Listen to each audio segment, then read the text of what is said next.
Conheça o chatbot da OAB São Paulo, novo canal de comunicação com a advocacia. Por meio da ferramenta de automação e inteligência artificial, é possível falar com a OAB São Paulo sobre inscrições e cadastro, assuntos relacionados às sociedades de advocacia, certificado digital, e também ser atendido pela ouvidoria. É rápido, fácil e online. Acesse o site www.oabsp.org.br e confira a novidade.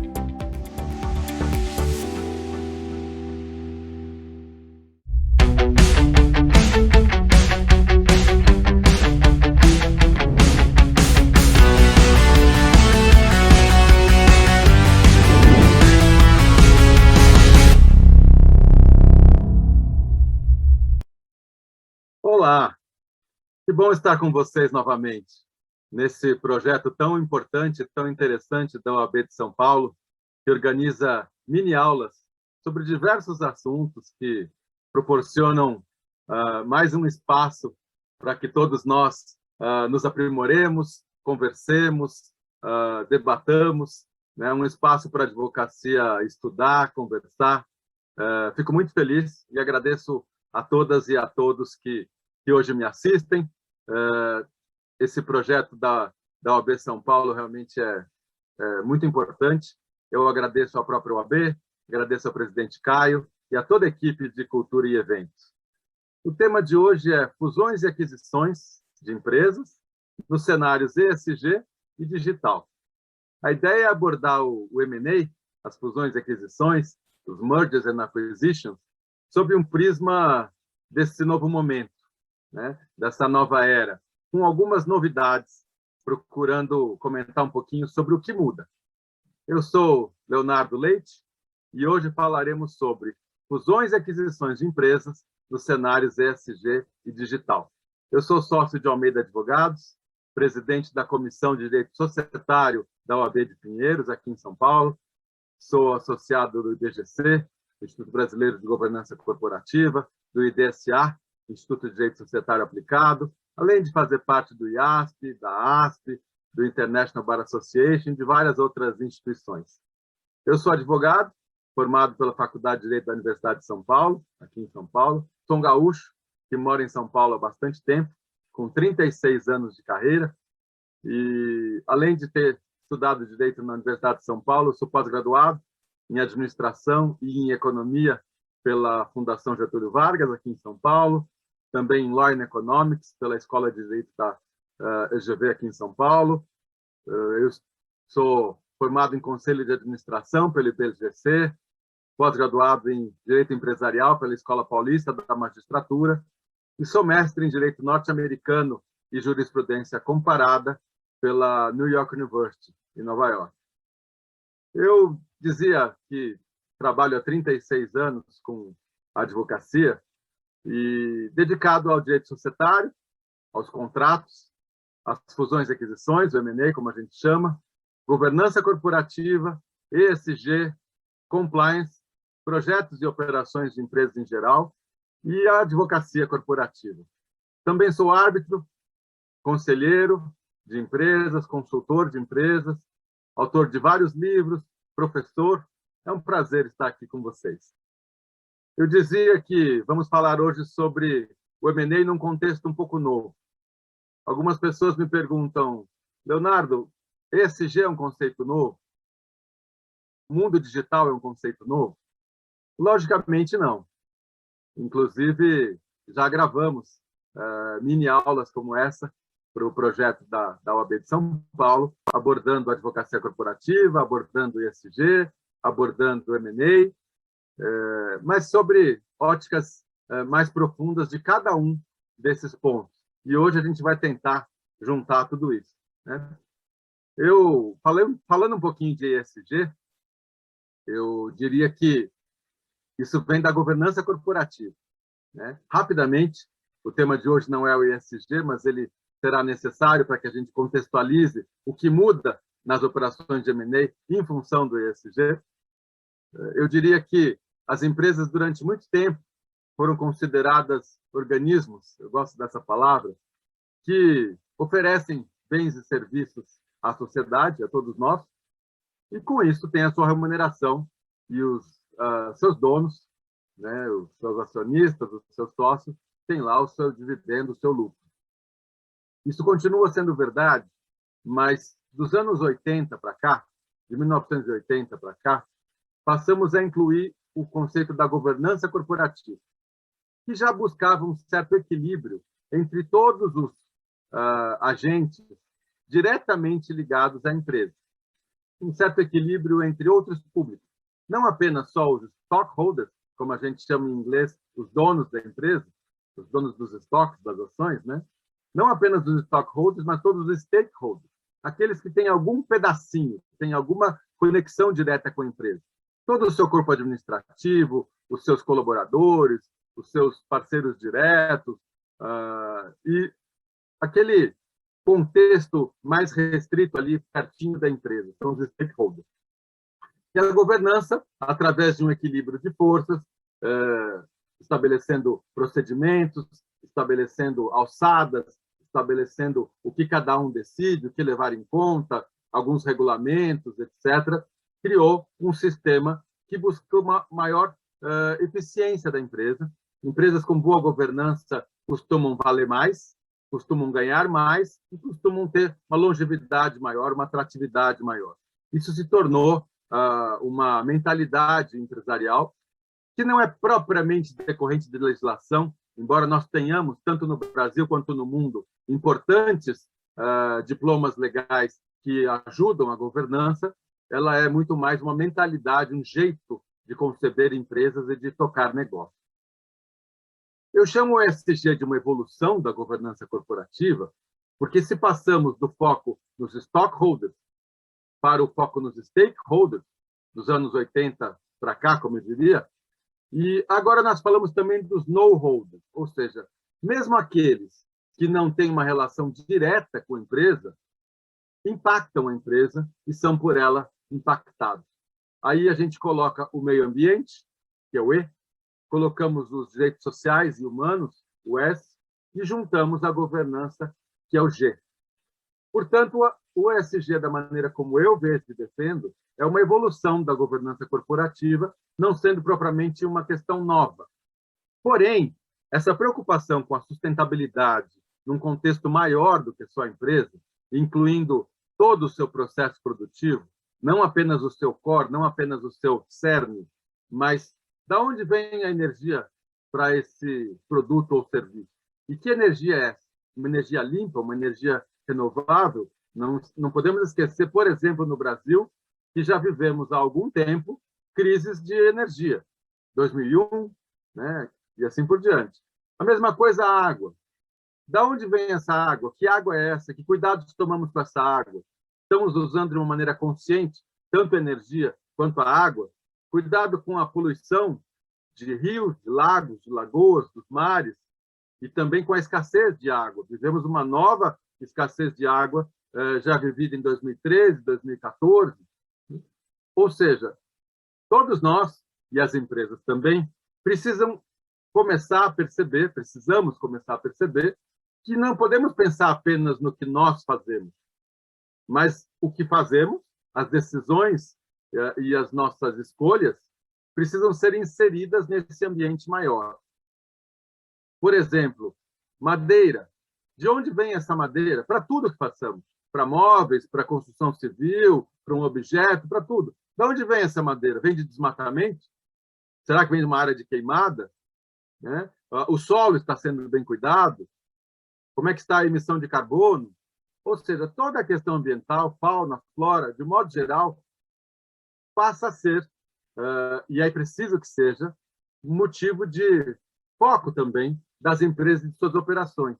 Com isso, falamos de empresas que procuram ser mais sustentáveis e também inovadoras.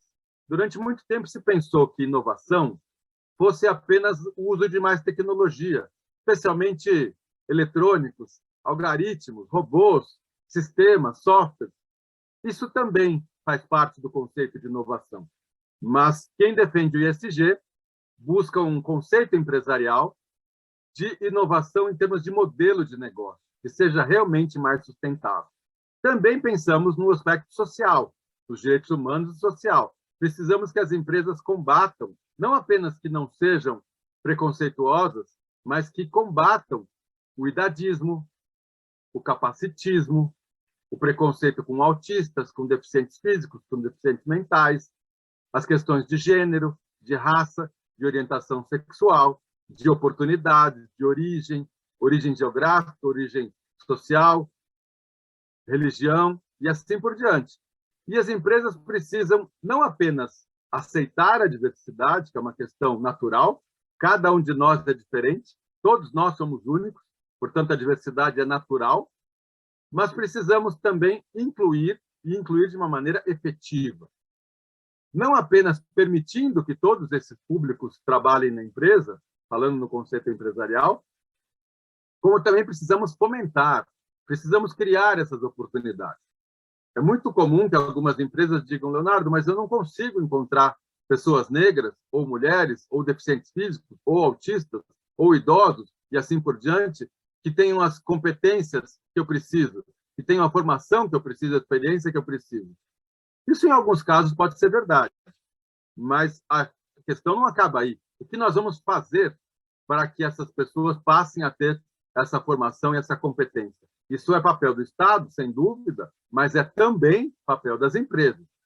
Eu falava de alimentos, né? Eu não posso mais correr o risco de ter alimentos, inclusive orgânicos, que sejam transportados em plástico, ou embalados em plástico, ou que sejam produzidos sem o devido cuidado com o solo, né? Ou que sejam em área de desmatamento, ou de invasão de terra indígena, ou de queimada, ou que não use água de uma maneira consciente, energia de uma maneira consciente, ou pelo lado dos direitos humanos, que utilizem mão de obra em situação análoga de escravo, ou mão de obra infantil, ou que não aceite idosos, não aceite deficientes físicos, né? Então, nós temos aí uma gama de questões ambientais e de questões também de direitos humanos e sociais.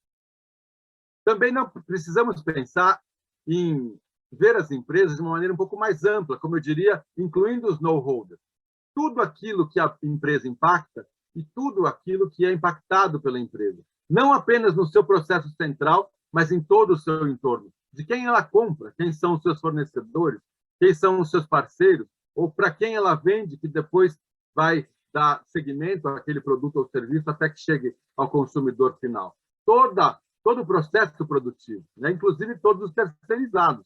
A gente sabe que existiram empresas, e eu pretendo usar no passado esse verbo, existiram empresas que muitas vezes, ao perceber que havia um grande problema, seja ambiental, seja social ou humano, em alguma questão ligada à empresa, dizia, isso é uma questão de terceirizado. Eu não tenho uma relação direta com isso. Foi um terceiro que fez isso, um parceiro que fez isso. Juridicamente, no sentido estrito e puro, podemos entender essa questão, mas no sentido social e mundial, nós precisamos evitar essa visão de que eu só preciso olhar o meu quadrado. Eu preciso olhar o mundo como um todo. Os planetas, de uma maneira, são interligados. Imagina nós aqui no planeta Terra. Nós precisamos buscar sustentabilidade. Falei de agronegócio, falei de mineração, falei de indústria automobilística, falei de indústria de móveis, né? Tudo isso a gente tem que passar a ver, tecelagem, supermercados, tantos exemplos que já vi, lojas que já vimos dizer, olha, essa questão de uso irregular das vagas para deficientes físicos, ou idosos, ou autistas, ou gestantes, é o pessoal da entrega terceirizada, lá a moto ou o caminhão que parou no lugar errado, isso é um terceiro. Não pode mais usar esse argumento no conceito ESG. Do mesmo jeito que eu não posso dizer que a segurança ou a limpeza ou a portaria ou o estacionamento é terceirizado, portanto, eu não tenho nenhuma relação com o que foi feito. Não posso. Preciso pensar também se as empresas e todos os meus fornecedores e parceiros também estão se preocupando com o ESG. Eu preciso que todo mundo pense nisso. Imaginemos uma construtora ou uma incorporadora de um imóvel, de um empreendimento grande, que diga: o meu prédio é ESG, porque ele é sustentável. É uma visão muito pequena. Pode ser um avanço em relação a prédios que não sejam inteligentes e sustentáveis, que tenham uma relação melhor com energia e com água, ou mesmo com fluxo de iluminação, etc. Porém, para sermos realmente sustentáveis, pensando no contexto, eu tenho que pensar: é o projeto que se adapta à natureza ou a natureza ao projeto? É claro que precisa ser o projeto à natureza.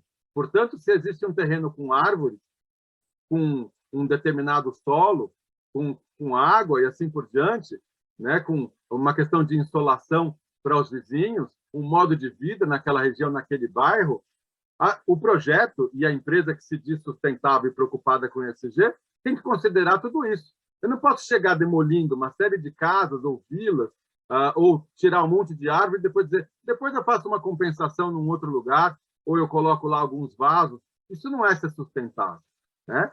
Portanto, conclamo aqui todas as empresas a pensar no ESG.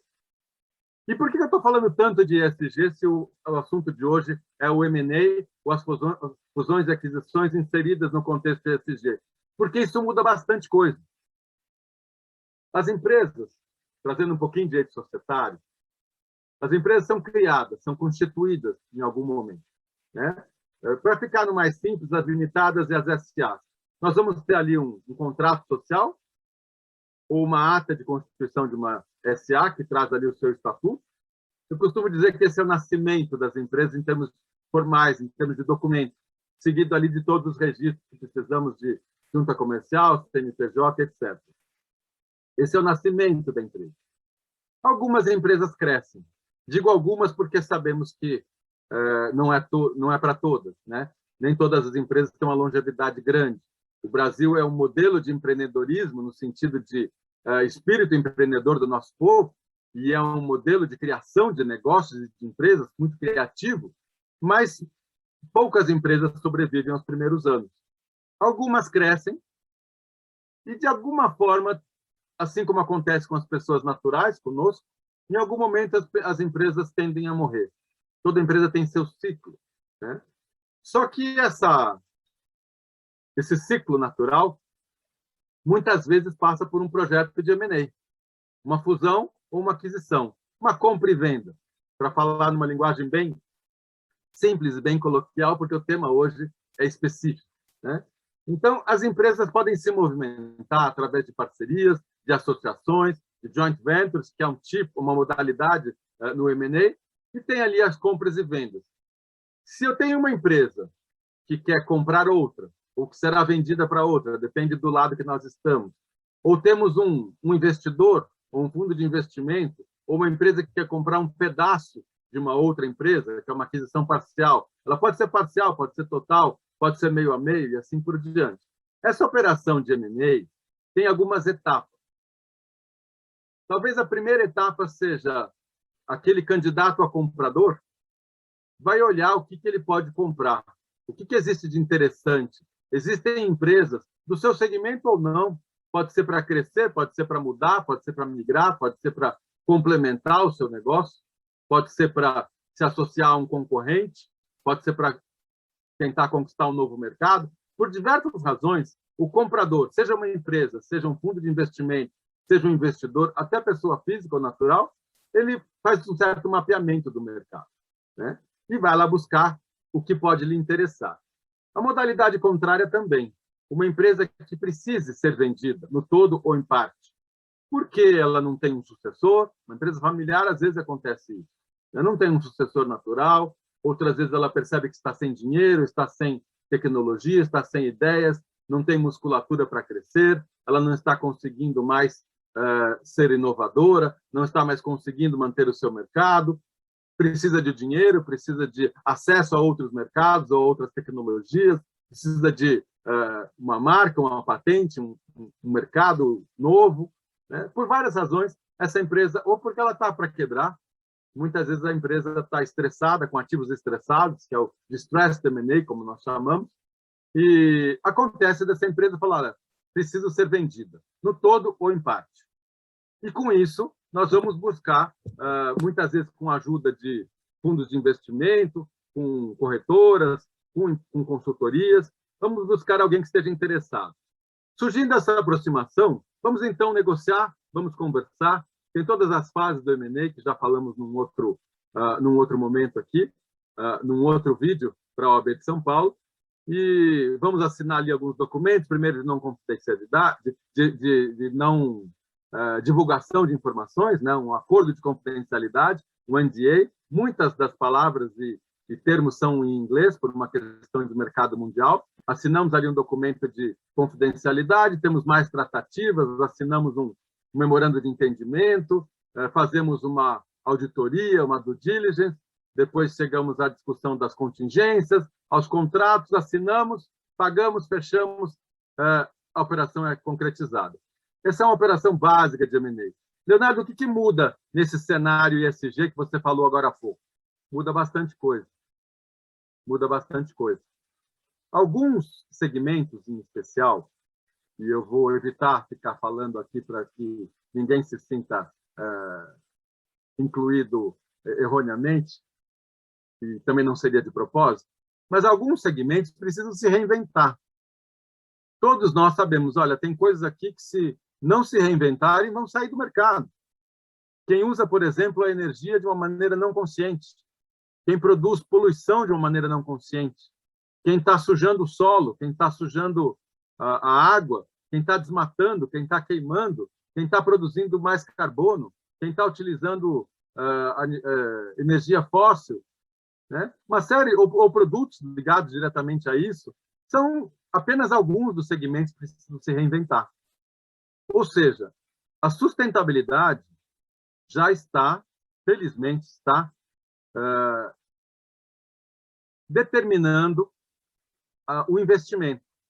Nós já temos muitos fundos de investimento que estão se mexendo e já declarando que só farão investimento, inclusive via listagem, mercados de bolsas de valores, através de mecanismos ou de empresas ESG. Isso é muito importante e trouxe uma grande evolução ao tema ESG nos últimos anos.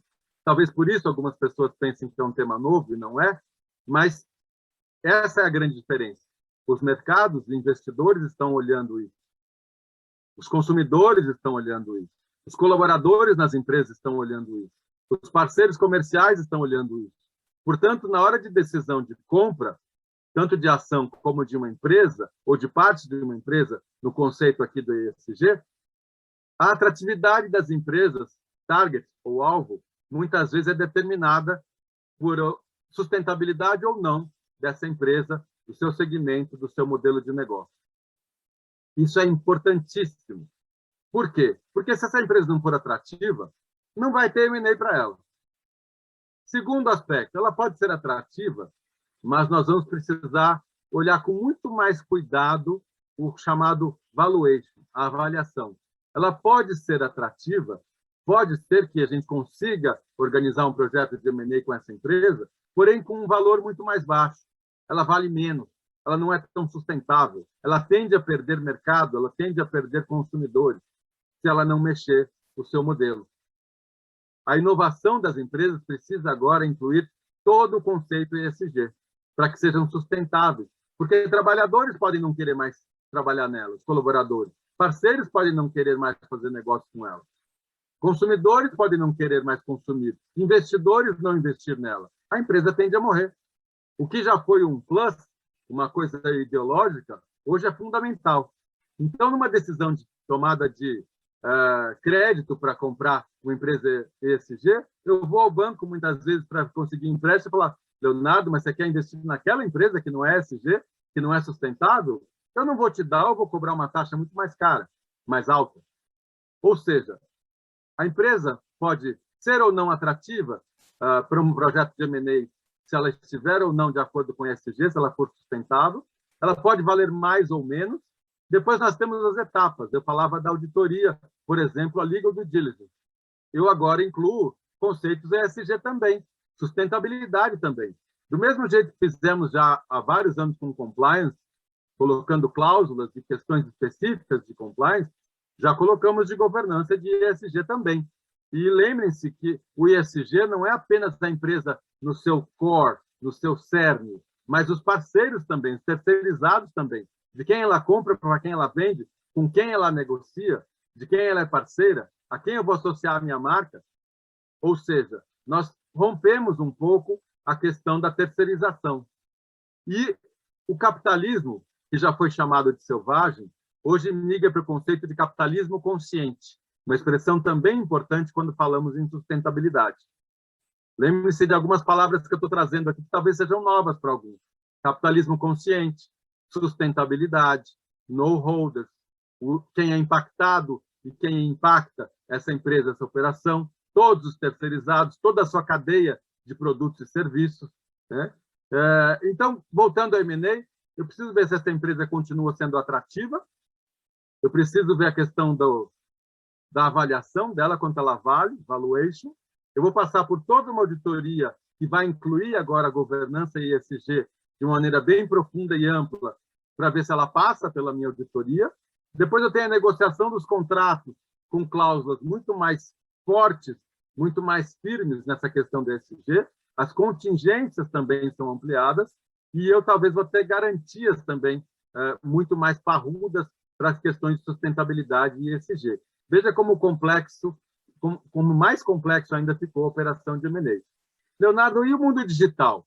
O mundo digital também não é tão novo assim, mas da mesma maneira que vivemos uma evolução em termos de governança, da maneira de se trabalhar um projeto de M&A e o ESG, que falava agora há pouco, o digital também. Já faz tempo que o data room, né, uma terminologia que quem trabalha na área conhece, aquela sala que tinha todas as informações e documentos sobre uma empresa-alvo, uma empresa target, por isso o data room, né, a sala das informações, dos documentos, há algum tempo já se faz data rooms virtuais, através de softwares e sistemas que colocam lá todos os documentos digitalizados, disponíveis através de login e senha para as pessoas que terão acesso a isso. Leonardo, qual é o jeito certo de fazer due diligence? Muito difícil dizer isso. Depende do segmento, depende da empresa, depende do que está sendo comprado. Para muita coisa, eu ainda sou do tipo que gosta de ir até lá. Né? Eu sou do mundo físico ainda. Se é uma fábrica, eu quero ver o terreno, onde é, o que tem em volta, as condições de trabalho das pessoas, a questão justamente já antecipando, e eu estou há 36 anos nesse mercado, já antecipando ali como é que são as questões de energia, de solo, de água, o contexto em volta, a natureza, condições de trabalho das pessoas. Tem coisas que você tem que ir lá. Né? Outras coisas você ainda vai querer ver o documento. E outra coisa, você pode ser digital. Então, a due diligence, que já era digital em alguns casos, por conta, inclusive, de pandemia e quarentena, além de rapidez e muitas vezes redução de custos, passou a ser totalmente ou quase que totalmente digital, inclusive por conta da quarentena e da pandemia. Reuniões que já podiam ser por teleconferência, as chamadas conference calls, que a gente já fazia há muito tempo, depois passaram a ser também por videoconferência. O que mudou no mundo digital? A maioria, em alguns casos, todas as reuniões foram digitais, foram virtuais, foram online, como estamos fazendo aqui esse bate-papo. É muito diferente. Em 2019 e 2020, talvez o mundo inteiro, assim como eu, começamos a trabalhar em projetos de M&A majoritariamente digitais e virtuais ou totalmente digitais e virtuais. Em 2020, trabalhei em alguns projetos totalmente digitais e virtuais.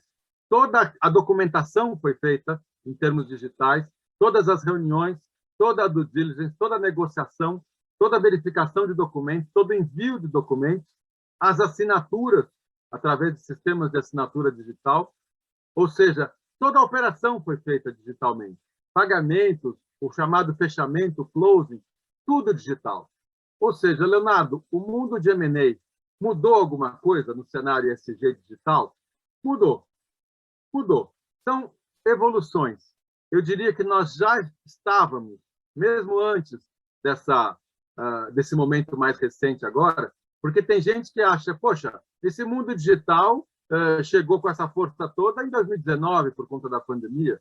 O ESG também chegou em 2019, por conta da pandemia, de uma tomada de consciência maior da necessidade de combater diversidade, preconceito à diversidade e trazer inclusão e respeitar direitos humanos e sociais, as desigualdades sociais, tanto dentro dos países quanto entre os países que foram mais expostos. Então, é por isso que o mundo agora só fala de digital e de ESG?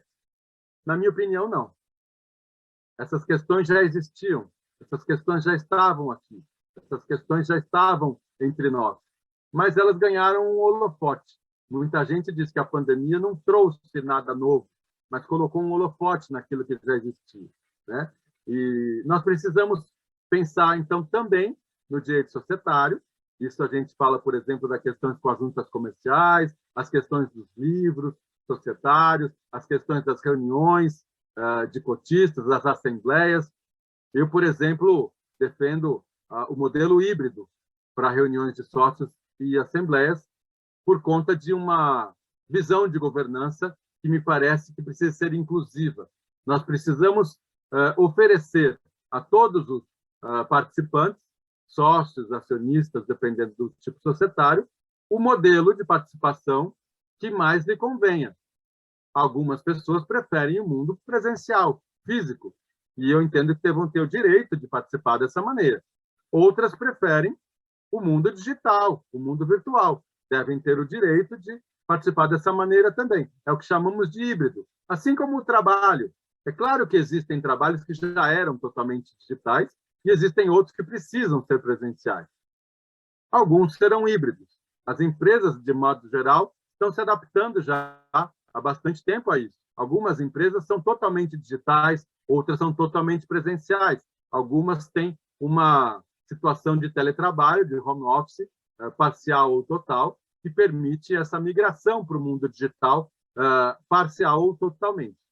Portanto, caminhando aqui para o fechamento, Leonardo, fusões e aquisições de empresas no cenário ESG digital. É diferente? É diferente. É diferente. Procurei passar aqui algumas questões. Todo esse conceito ESG, que eu passei rapidamente, até porque já tinha falado disso numa outra aula, ele está presente na tomada de decisão da empresa, para si própria e nos seus movimentos. A quem eu vou me associar? Quem eu vou comprar? Para quem eu vou ser vendido? Quem serão os meus parceiros? E que cuidados eu vou tomar em termos de documentos, em termos de due diligence, né? Tanto em termos de due diligence digital, quanto em termos de ESG. Os cuidados com assinatura, questões com financiamento, tudo isso é impactado pelo ESG e digital. Então, eu agradeço a atenção de todas e de todos. Esse tema é apaixonante. Eu sou realmente apaixonado pelas fusões e aquisições, que é um pedacinho do direito societário. Reitero que, como presidente da Comissão de Direito Societário do AB de Pinheiros, aqui em São Paulo, nós falamos não apenas de societário puro, mas falamos de todo esse conceito amplo. Falamos de M&A, falamos de mercado de capitais, falamos de governança, falamos de ESG, falamos de concorrência, muitas vezes.